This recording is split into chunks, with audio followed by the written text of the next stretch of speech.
এফুটা হাঁহিৰে হাঁহি সামৰিলে হিয়া মোৰ মৰহি যায়।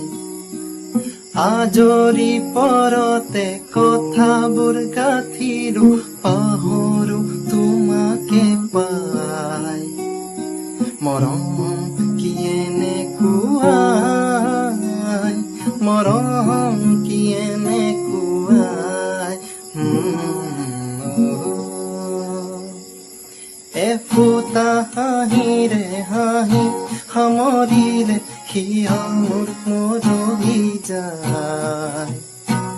আজৰি পৰতে কথাবোৰ গাঁঠিৰো পাহৰো তোমাকে পাই। মৰম কি এনেকুৱাই, মৰম কি